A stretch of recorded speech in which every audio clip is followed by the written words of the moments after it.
everyone, it's time to Nefas and Show. I hope this finds you safe and healthy wherever you may be. In this video, I'll be going over the Greymoor iteration of the Necromancer corruption tank build I created for the Hero Storm patch. Thankfully, the itemization for this build, including traits and enchantments, have not changed at all, but as requested by a lot of you, I will be going a lot more in-depth into the build, the passives, and alternate options.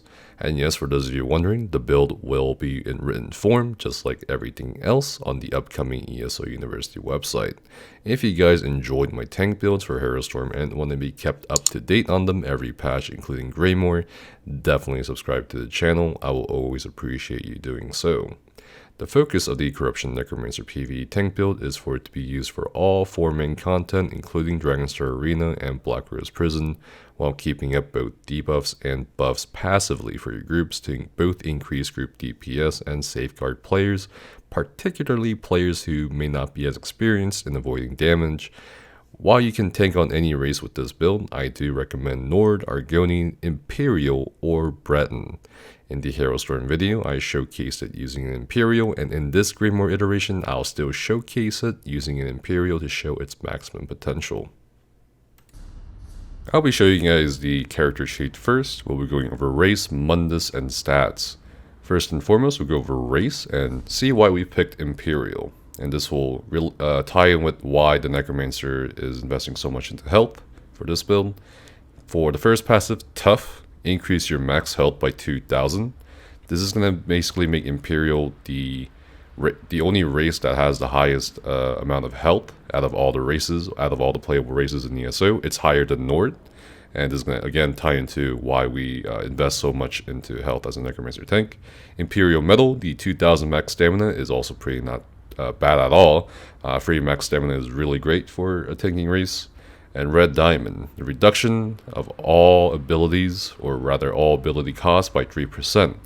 A lot of people don't realize this also applies to ultimate cost, so that is an advantage there. And also over time, I've noticed that in especially long fights, Imperial and Nord, a lot of people say they don't see the difference, but in especially longer fights in like pug groups, I've noticed that Imperial in 4-man content tends to pull out slightly ahead in terms of sustain, at least for myself. If it doesn't matter to you, then it doesn't really matter. But again, you can take on any race, but Imperial is just going to be showing you guys an example of this build. And when you deal direct damage, you heal yourself for 376 and restore 333 magic and stamina. This occurs once every 5 seconds. And this plays into the sustained part of Imperial. Not only do you get a 3% cost reduction across the board for every single skill, plus your ultimate cost, which can be pretty expensive on Necromancers, because if you are using like their class ultimates, you'll notice that it's pretty high, especially Renewing Animation, which is 324 ultimate with Imperial passives unlocked. And the sustain back every 5 seconds is pretty nice. Anyway, in terms of the max stats, as you'll notice, as a lot of you will notice, the stats are actually pretty much the same as the Hero Storm iteration of the Corruption tank build. We do have 64 points invested into health, and as I said in other videos, a lot of people ask me, why do you not put 20 points to magic, 24 points into health, and then 20 points into stamina? And this has been answered a lot of times on the frequently asked questions section of the ESO University Discord. And how many points you put into Magicka health or stamina is always going to be dependent on your comfort level with your stats. There's no set in stone attribute allocation. It's dependent on your build, your stats, and so forth. But for this build in particular, we're going to put all those points into health. And then maximum Magicka is going to be 15,300-ish max Magicka. Maximum health is going to be huge. It's slightly over 52,000. And that is a lot of health. And this is going to play into our strengths as a Necromancer tank. Maximum stamina, 20,600 stamina. Magic recovery, that's unbuffed without a potion, like a Tri-Stat potion. And then after we buff it, it's going to be 1725 magic recovery. And this is going to allow us to sustain our abilities and actions as a Necromancer tank. A lot of people's issues with Necromancer tanking when they first start out on it is very Magicka hungry. It's very rough if you're not used to high cost magic abilities as a tank. coming to the Necromancer from other classes. So it's pretty rough, and this is going to help us sustain for sure. Health recovery is slightly over 1,000, and this is due to the food we use, which I'll go over here in a bit. Stam recovery is kind of irrelevant for most tanking builds or most tanks, because while you're holding block, you don't regen the stam. So as I'll show it right here, you'll notice that the stamina bar does not go back up while we're blocking, but it does go up when we let go of block. So that's why we don't really invest too much into stam recovery typically, unless it's like some sort of special build. But anyway, spell damage, weapon damage, kind of irrelevant. Spell resistances are about 18,000 each. With Major Ward, Major Resolve, on the sorting board bar, it's almost 24,000. And for those of you who know me, I always do say the minimum comfort level for most tanks I've found, and for myself even, is about 24,000 for all content. And I'm not talking about just DLC hard modes for 4-man content or arenas. I'm also talking about trials and trial hard modes. So minimum I would say is 24,000 physical and spell. But you're asking me probably at this point, well, why aren't you hitting 24,000? You shouldn't invest maybe more into it, or get a set that gets you more resistances. Don't I need to hit max resistances? Not really. You never really have to hit max resistances as a tank in this game. Sounds weird, I know, but trust me. For the Necromancer tank, there is gonna be an array of factors that plays into your mitigation beyond resistances. And even for PvP, Necromancer, as a lot of PvPers will tell you, is very, very tanky. For the Mundus Stone, it will be the Atronek, and this will help boost your sustain through magical recovery. You can do the Lord Mundus, but again, you'll probably run out unless you're using something like Balance or a different set to boost your magic recovery. In terms of food, you can use Purple Tri-Stat food or Bewitched Sugar Skulls, depending on your budget. I do strongly recommend Bewitched Sugar Skulls, as it does give you free health recovery, which earlier you saw probably with the potion buff passive. It's going to go up over 1,000. 1,000 health back every 2 seconds isn't too bad, and it's kind of free with the Bewitched Sugar Skulls. Plus, you do get slightly more max stats on maximum health, stamina, and magicka, more so than you would with Purple Tri-Stat food. In terms of itemization, again, nothing has changed at all from the Heroes from iteration. However, I'll be explaining why things haven't changed, just like with the Infinity Dragon Knight tank build video. A lot of people thought the 2-piece monster set, Durvakun, was gonna be just over-nerfed. However, even for both trial and dungeon instances, you'll still use Durvakun. It was just that good in the first place for them to nerf it to make it look bad, basically. Durvakun's uptime will still be decent for all trash pulls and even boss fights. To explain what the set does, let's go over to the 2-piece bonuses.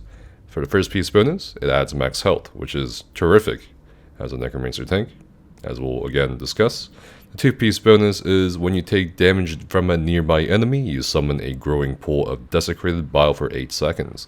Enemies in the bile take 135 disease damage every 1 second, and are afflicted with minor maim and minor defile for 4 seconds. What we want to look at here is not minor defile for PvE, but minor maim.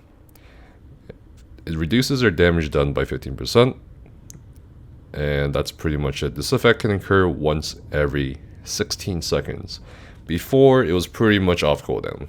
Now, there is a 12-second cooldown, or rather, technically an 8-second cooldown, depending on where the adds are within the growing area of desecrated bile. So the uptime is still decent, 8 seconds for 8 seconds.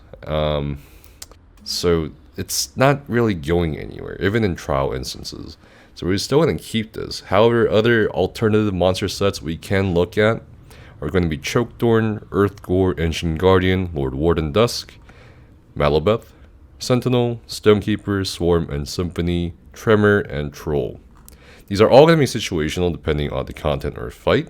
However, in general, for most encounters, you'll still wear Durvakun, and you'll still notice the effectiveness of it and the wide AoE it puts out. Again, this is also sort of a thematic build for the Corruptionist.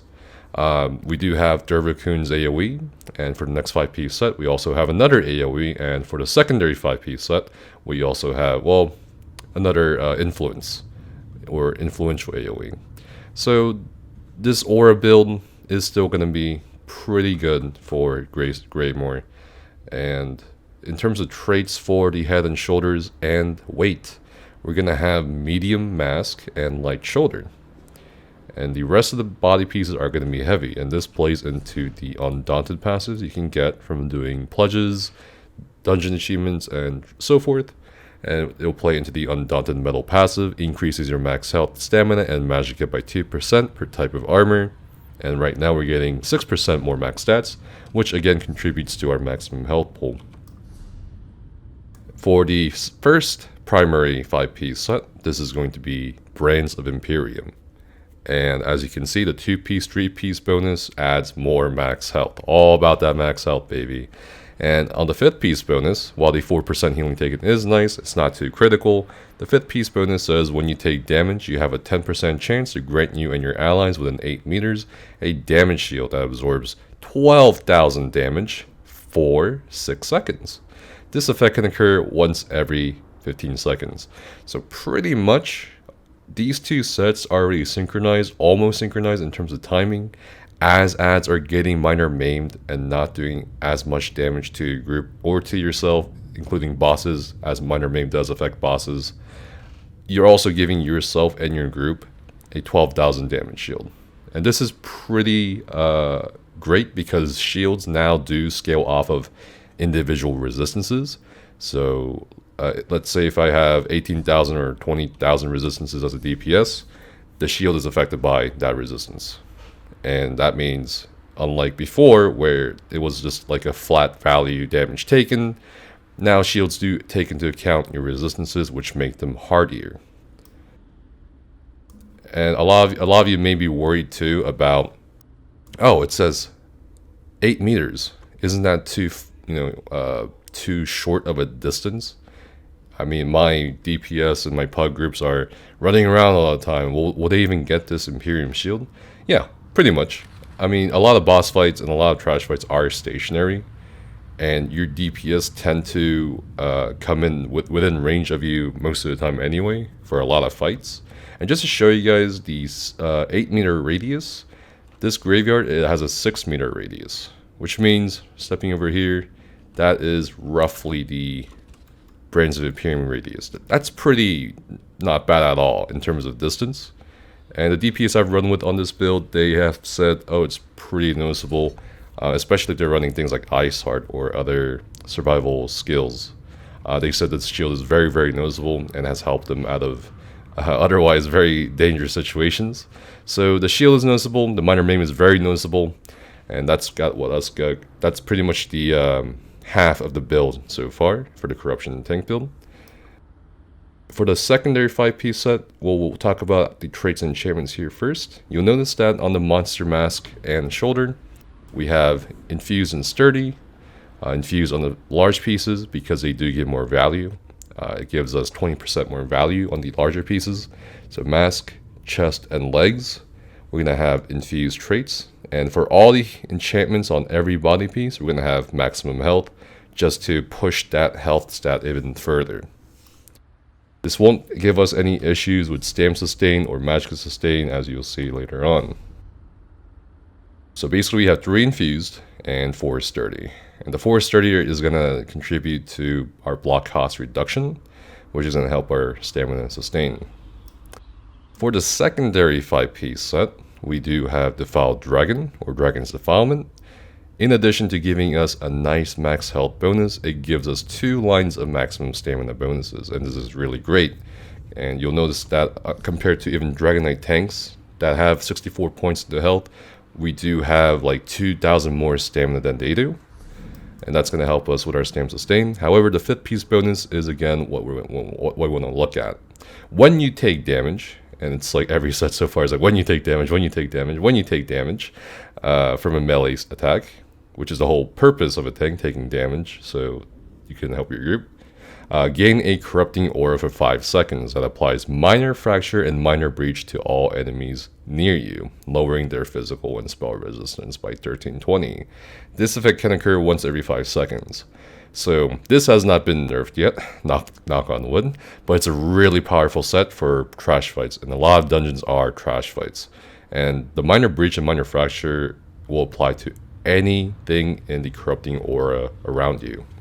Off cooldown, basically. It occurs once every 5 seconds and goes on for 5 seconds. And this has been used for both trials and trial hard modes. So it's a really solid set to have. And in addition to putting this out, and the radius is about like so. This is roughly, it's slightly larger than the graveyard radius, but that's roughly the radius of, or area effect of the Defiled Dragon set. In addition to that, with Dervakun and Imperium, you're pretty much doing 2 things. You're boosting your group's DPS by providing them additional penetration. So this means you don't have to bring like a Templar healer or something to apply Power to Light, which does apply minor fracture, minor breach. And you don't have to have, whether you're a Templar tank or a Templar, you don't have to have them apply Power to Light to every single thing in the ad pool. So this is a pretty beneficial set for that, so increasing group DPS. Meanwhile, we're also providing safety nets for our groups. With Imperium, the 12k shield is massive, and Dervakun's still really good uptime on minor maim. In terms of traits for Jewelry, Sword and Board, and Ice Staff, we're going to have healthy traits. These are the default traits. So for those of you who are saving up on Transmute Stones, good news, you don't have to transmute the healthy traits, because again, we are aiming to push this max health stat. In terms of magic recovery enchantments, you can have 3. You can also do 1 reduced spell feed cost if you're still having some magic issues. But note that this does stack with the Atronach Mundus and then your innate magic recovery and so forth. For your one-hander, you're going to have a hardening enchantment. This will grant a 2,138 point damage shield for 5 seconds. And remember what I said about shields, scaling off of resistances in terms of their effectiveness. In addition, you're getting a 14k shield with Imperium, if both are proccing at the same time. And we want the infused trait to boost that hardening enchantment value. For the shield, you can do well fitted. I personally like well fitted, but just to keep pushing the max health bonus, we're going to do infused, giving us yet another 20% more additional effect bonus on the health enchantment on the front bar, which will play into such a high max health. Pretty much this high amount of max health is going to make you very comfortable in a lot of content, especially the non-DLC ones, because you often don't need to block a lot of attacks. Even on the non-DLC hard modes, you probably won't need to block even heavy attacks sometimes. But moving on, we do have the Ice Staff, and this is going to be Infused Crusher. Now, why an Ice Staff? In addition to Dervakun and Defiled Dragon, you always want to make sure the ads in front of you or next to you are going to be snared as well or slowed. This also gives you time to grab taunts and aggro of every ad in the vicinity, so your DPS or healers don't complain. And that's part of why this is playing into the idea of the corruption build. This is why we're running an Ice Staff and not a Lightning Staff to, play with that. Anyway, you want these on both bars because if you have a different piece set or a non-Defiled Dragon weapon on the back bar and you're taking damage on the back bar, you're not going to be proccing that Defiled Dragon. Although it's probably fine if you don't have a Defiled Dragon Ice Staff, as long as it's on your front bar, because you'll be primarily, for the most part, be on your front bar, Sword and Board bar when you're blocking for serious damage. So that's really up to you if you can play around with that. But yeah, we do want to Crusher enchant because when you're keeping up wall on a boss or something, you'll notice that my enchantment keeps proccing so long as the wall is down.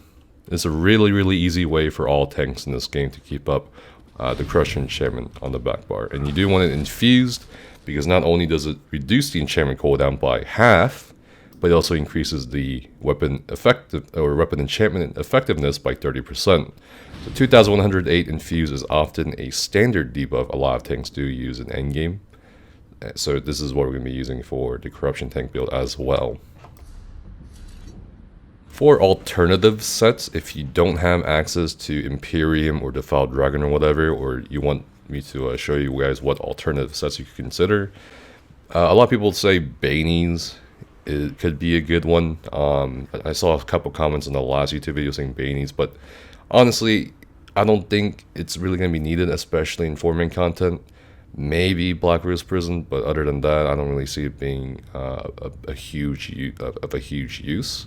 But if you want to play around with it, go for it. Again, the focus of this build is for the group, not just for yourself. Ebon is a pretty solid choice. It's always a staple set.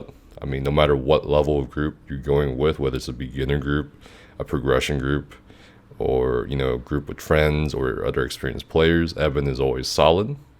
Grave Guardian, it's arguable that you could replace Ebon with Grave Guardian, but this does require your group members to be on you for the additional mitigation, because Grave Guardian, it's pretty much the exact same area of effect as Graveyard / Defiled Dragon, so keep that in mind. But this can also play into the idea of an aura tank. Leashing Plate. A lot of people told me, oh, you missed an opportunity to use Leashing Plate. And again, this is more so about helping the group. Imperium provides a 12k shield. Dervikun provides minor maim AoE. You don't need to use expensive abilities like oh, here it is, like Empowering Grasp or Ghostly Embrace to immobilize targets. As you will notice, it is a pretty high cost skill, 3,628.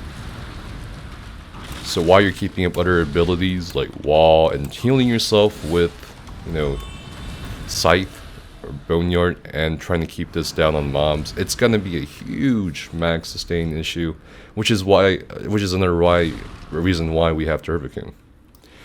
But again, leeching, sure, if you want to wear it for your own survivability, you can, but that's just not the point of this build. In terms of the monster sets, we did went over it, kind of.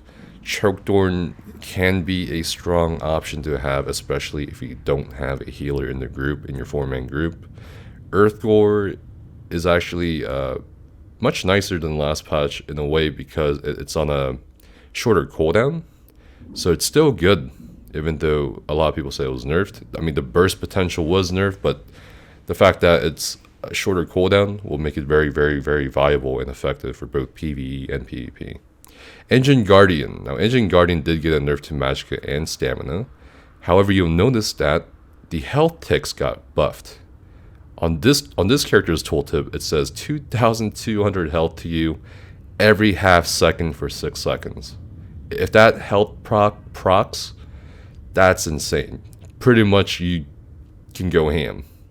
Lord Warden, just like Dervikun, a lot of people thought Lord Warden is dead.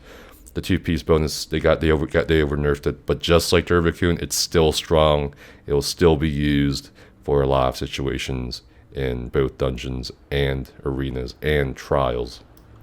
Malobeth, this kind of again plays into Leeching Plate, but Malobeth you can use if you're having issues surviving certain bosses for sure. Sentinel is another sustain option you can offer to the group in addition to Symphony of Blades. But I would still recommend Dervikun over these, especially considering a lot of dungeons are trash. And the trash shouldn't take too long unless you're in a very beginner group, which means you can pretty much do whatever at that point. Stonekeeper is going to be still a nice sustained set. It did get nerfed as well, but it's still good to have, especially as a Necromancer tank or a non-Dragon Knight tank in general. If you're having sustain issues. Swarm Mother is a pretty interesting set for a Necromancer. And as a Necromancer tank, we have access to 2 pulls. We do have Beckoning Armor, and we do have Silver Leash. Silver Leash is a pull that we activate using Stamina. And that can be detrimental in a lot of trash pulls where you're using up a lot of stamina to block or roll dodge. beckoning armor is on cooldown every 1 second, and they need to be taunted onto you or aggroed onto you already for you to pull them. So a lot of Necromancer tanks end up going Swarm Mother. I do advise Swarm Mother as well if you know you're going in first as a tank to get the soft aggro initially. Other than that, you'll still be using Silver Leash a lot of the times if you need to use pull or a pull ability, so this is situational.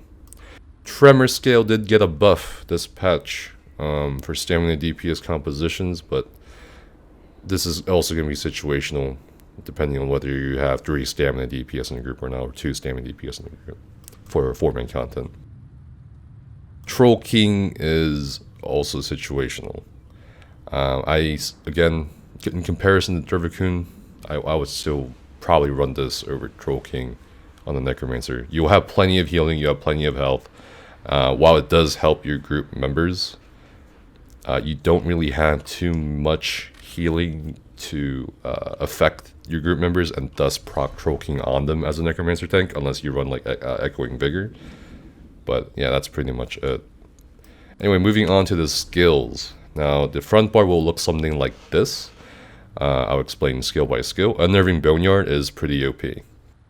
It's an AoE, Major Breach, and Major Fracture. It does not provide minor magical steal, but in dungeons, it's really, really nice because just imagine there's like 10 ads in front of you. They're all bunching up as they walk towards you, and you just put Major Breach and Major Fracture on them. It's also a synergy. You can keep this up on bosses and trash to keep up your basic Major Breach and Major Fracture debuff, but it's also a synergy. An ally standing in the graveyard can activate the Grave Robber synergy, dealing frost damage. Now, the frost damage tooltip on this tooltip does not, it scales off of your stats, but whenever a DPS synergizes, the tooltip that they have is not the tooltip you see, because this is your tooltip. The damage of the synergy is based on the synergizer's stats. So it's going to deal really good amount of frost damage if a DPS synergizes this. And the good news is, for the damage they do when they synergize it, which is based off of their own damage stats, it heals you for their damage done. So this can be a potential massive burst heal. And in trials, when I sometimes do Necromancer tank, I often put Graveyard down on both the boss and onto the group, if say the group is behind the boss. And someone in that group will get the synergy. And if I dip low and they synergize it, my health goes back up instantly. So this is a really great AoE debuff, a really great burst heal, and it's just good all around. And this is part of the reason why we don't run certain melee taunt like Ransack or Pierce Armor. You can run Ransack or Pierce Armor. If I had to go with one or the other, I'd probably go Pierce Armor depending on the group composition, or Ransack depending on whether we have a healer or not providing elemental drain.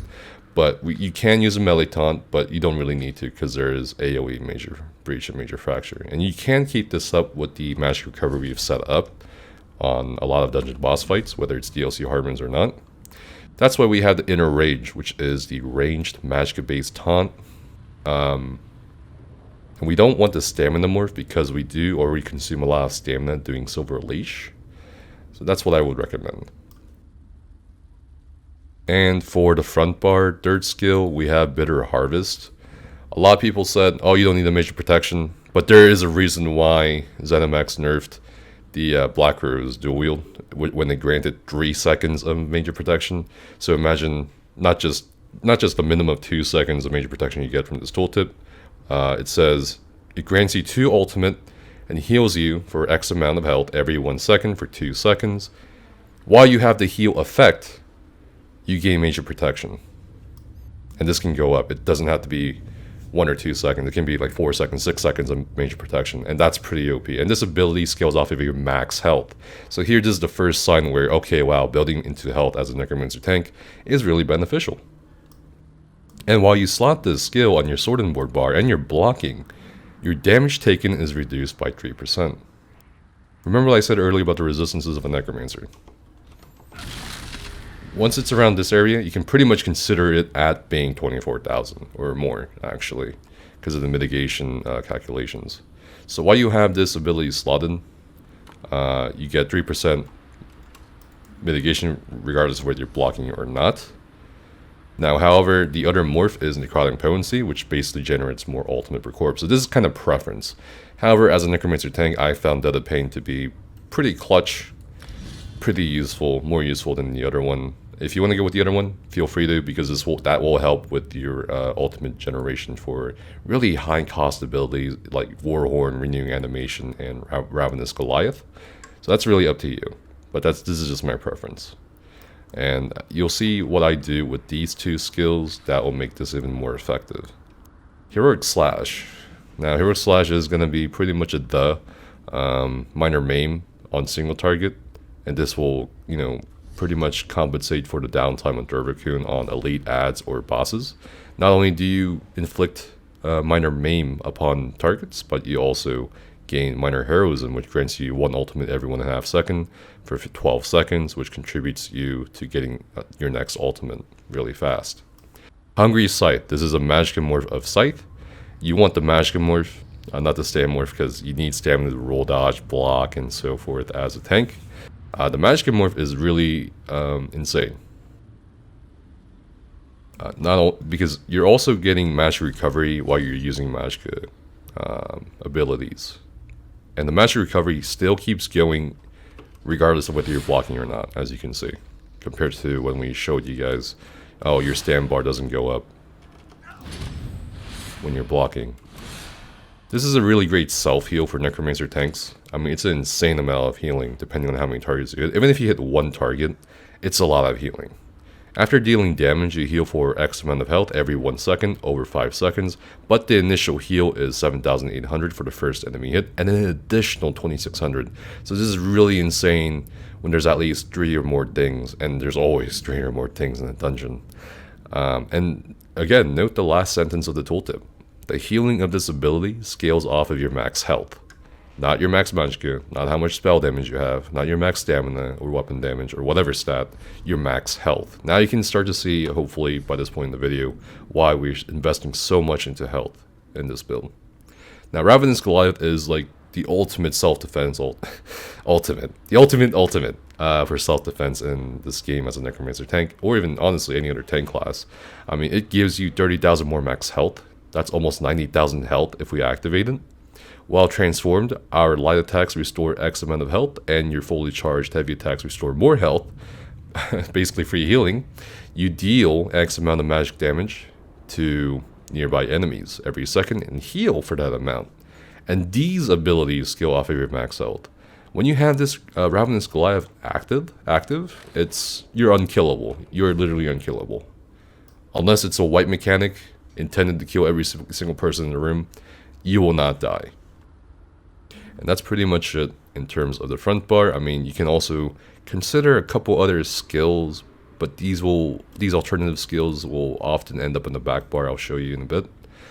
Before we got rid of Totem to show you guys the cost of Ghostly Embrace, we're going to go with Agony Totem on the back bar. And this is basically a constant CC AoE going out every 2 seconds.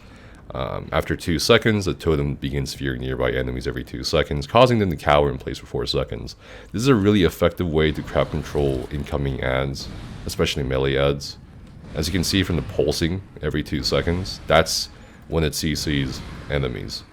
Pretty effective in both PvE and PvP, but for PvE, as we were talking about PvE tank build, this is a really, really great way to not only crowd control enemies or mobs, but it also does provide minor protection to both myself and anyone standing in it. This, plus Durvacune, plus Imperium, plus Defiled, you're stacking a lot of mitigation. Again, we have the 3% mitigation with this slotted, and minor protection, which grants us 8% damage taken reduction by another 8%. Plus, it provides a pure agony synergy to anyone in the totem except yourself. And this applies minor vulnerability to anything in it. So this is an AoE minor vulnerability if someone can synergize it. Plus, you have the AoE Major Fracture, Major Breach. Necromancer tanking is just so fun. Silver Leash, we talked about this for quite a while. This is basically a pull. Blockade of Frost, we also talked about this for a little while. And why we picked Blockade of Frost over Blockade of Storms for this build. Beckoning Armor, we did talk about this and touch on this. Spirit Guardian is a pretty interesting skill. Even PvP use it over the other morph. Spirit Guardian gives us a 10% additional damage mitigation while active. So while active, 10% of the damage you take is transferred to this little guy. It's basically a poor man's guard. If you don't know what the guard is, it's a support skill under the support skill line of the Alliance Warrior skills. Guard basically gives you, 30% damage mitigation. So let's say I'm guarding someone, their damage they take is reduced by 30%, but some of that comes to me. With this with this Spirit Guardian, that's 10%. So that's 20% less than guard, but still, it's a free 10%. So again, 10% Major War, Major Resolve, Minor Protection, 3% passive damage reduction, plus Major Protection. This is a lot of mitigation. A lot of mitigation. So you should definitely be more than survivable in a lot of content. Aggressive Horn is the typical ultimate to use to help boost your group DPS. Not only does it affect their max magic and max stamina pulls, which can both help their sustain and their damage, but you also provide Major Force, which increases critical damage by 15% for 10 seconds. A lot of DPS these days are using either Shadow or Lover, depending on the content or their builds. So it's safe to say the critical damage by 15% is really worth it. Now, the next question a lot of people ask me, well, what about Pestilent Colossus or the Glacial Colossus or whatever? When would you use this over Horn? The only times I would use this over Horn is if it's going to be a short fight, basically, and you don't need the Horn. Otherwise, over a longer period of time, I would say Horn. As a Necromancer tank, if you do get into like dungeons or something and you're the only Necromancer, it's kind of a toss-up sometimes depending on the fight whether you should Horn or Colossus. So feel that out if you want. In terms of alternate ultimates you can use, Renewing Animation is really great for a lot of groups in dungeons or the harder arenas like Black Rose Prison. You want the Renewing Animation morph because you do restore 5,300 magic and stamina for each ally you attempt to resurrect. So let's say everybody except you is down, the tank typically either dies first if they fuck up, or they die last because everybody else is squishier and you have the most health and resistances. But let's say this is the second scenario, everybody is dead. You just pop this, and if you can target all 3 of their dead bodies, if they're not too spread out, you get a bunch of magic and stamina back to fill up your entire bar. Plus, they get a free res. That's free soul gems, free soul gem res, and then you can continue the fight. This can save a lot of groups from wiping, or like having to do the fight all over again. So it's a really, really powerful ultimate you should consider to have if you think your group, doesn't need Horn or are just dying too much to make use of the Horn. In terms of alternate skills, there's only really a couple ones that I would suggest. There is Expunge and Modify. Expunge and Modify, while slotted, the cost of our abilities are reduced by 3%. This does apply to ultimate cost as well, so this does stack with why we have Imperial, the 3% cost reduction, plus the 3% cost reduction of abilities as well from... Where'd it go? I'm sorry, Expunge and Modify. And then you just keep seeing the ultimate go down and so forth, and skill costs go down. You can use this on the back bar. It's like there's not enough room sometimes to put it. I would probably replace Agony Totem or Silver Leash with it, depending on the type of fight. If you are even getting debuffed or a negative effect on you, it's a pretty handy skill to have, and I would probably put it on the back bar just to reduce the ultimate cost, as you can see here. Other than that, there are 2 more skills we can look at. It is going to be Mortal Coil and Mystic Siphon. So Mystic Siphon is going to just basically give you some magic back over 12 seconds, and Mortal Coil is also going to give you some stamina back over 12 seconds as well. So depending on what you need more of during a fight, and if there is a corpse nearby, you can use this. Speaking of corpses, I'll show you guys how to effectively make use of Dead in Pain and Coil. A lot of people think you can't really keep up a high uptime or even any uptime on the Mage Protection from Death and Pain or Koi or whatever during a fight, especially in an adless boss fight. Sometimes it's just one boss and that's it, right? So, as you noticed, these guys need to die or expire. But if you notice, if you paid attention just now, I actually casted them before they expired, and we have these corpses we can work with. A neat trick to know about these skills is that if you cast them at less than half their duration remaining, so it's at 8 seconds right now for the Wraith, then you get the corpse immediately. And thus you can make use of your skill immediately. You don't have to wait for them to die. You can just preemptively cast them after a certain amount of time, usually around half the duration remaining. Like so. And make use of it.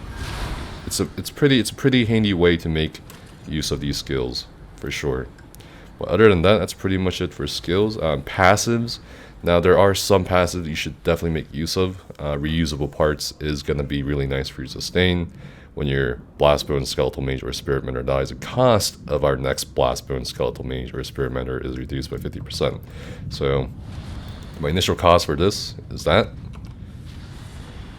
And then after it dies, we can recast it, and it'll be half of the cost of what it is on the tooltip, which is going to be 2,000, and that's a hefty amount of cost reduction provided to us. Death Knell, that's more for DPS. As you can see, it just went down to 2,000 after it died. Dismember, again, is kind of more for DPS. Rapid Rot, more for DPS. Death Gleaning. Whenever an enemy you're in combat with dies within 28 meters of you, restore 200 magic and stamina. This is really handy to have for trash pulls because you don't have to deliver the killing blow. And as a tank, you often can't deal a killing blow, right? But Death Gleaning will still proc off of deaths in the vicinity regardless. Disdain Harm. Reduce the damage you take from dots or damage over time abilities. This includes damage over time AoE abilities by bosses or mobs or their single target dots by 15% while you have a Bone Tyrant ability active. This can be Scythe. This can be Potent or Death and Pain. This can be Beckoning Armor, Totem. I mean, it's just free 15% mitigation against dots. And this again plays into how much mitigation Necromancer tanks can have, despite having a lower amount of physical and spell resistances. Health Avarice, it's pretty nice too for more healing intensive content like Moongrave Fane Hardened. Last Gasp, a free max health bonus. Imagine that, more max health. While you have a negative effect on you, which is pretty much all the time as a PvE tank, your healing done is increased by 8%. Really nice for a Hungry Scythe. Near Death Experience, it's just going to affect your crit healing as well. Corpse Consumption, when you use an ability on the corpse, you generate 10 ultimate. And this is going to play into how it can stack with Heroic Slash, and another perk I'll show you guys here in a bit when we go over CP. Undead Confederate, while we have a Blastbone, Skeletal Mage, or Spirit Mender active, your magic and stamina recovery is increased by 200. So if you notice, I'm going to activate this. It's at magic recovery 1707, but once I pop a potion, it's almost at 2000. So the early tooltip I showed you on my character sheet can go more up, and this will stack with the magic recovery enchants as well. One last thing before I go over CP allocation is self-healing. A lot of people have complained to me, I can't always hit something with my scythe to heal myself, so the other alternative is Resolving Vigor or Echoing Vigor. And that's pretty much it. This is going to be very dependent on the fight. For champion points, we have 81 into Ironclad, 56 Hardy, 56 Elemental Defender, 66 Thick Skin. This could probably be lowered, actually, for Necromancer tanks and put into Spell Shield or Heavy Armor Focus, because we do get a 15% damage mitigation against damage over time, so that's up to you. 11 Quick Recovery. 51 Warlord, this is going to help our Stam Sustain just in case we miss a block or bar swap at the wrong time, or we need to break free from an unavoidable mechanic anyway. 16 Bashing Focus, 64 Arcanist, this is going to do really well for our Mundus plus Magic Recovery enchants, and so forth. 16 Tenacity if you ever need to heavy attack. for stand back, and 51 tumbling, and 72 shadow ward, which will stack with those 4 sturdy pieces we had. For blue CP was 64 blessed, 56 elfborn, 2 physical weapon expert, 20 master arms, just to unlock retaliation, or rather riposte, basically free damage gain for you and your group. And we have a total of 120 points into the ritual for the last stand perk for major heroism. So just in case you do fall below 20% health, you gain major heroism, and if you're halfway or near or on the cusp of getting ultimate, like Ravenous Goliath, it will save you for sure in dire situations. We do have 56 Dominatorge and Precise Strikes because actually Precise Strikes does affect things like Vigor, which is a stand-based heal. So that's pretty handy, and Dominatorge is of course going to increase the damage you do with blockade and so forth. Anyway guys, that's pretty much it for the build. Hopefully you enjoy it for Greymoor. Hopefully you have enjoyed it for Storm. A lot of you guys did reach out to me and said, just like the Dragon Knight Infinity Tank build, that it was a really fun build to use, and it was a very strong build to use. So hopefully it serves you well in Greymoor. If you guys have any questions about the build or so forth, let me know down in the comments below. We'll probably update the Sorcerer or Nightblade tank next. And that'll be it for today. Stay safe, stay healthy, and see you guys next time.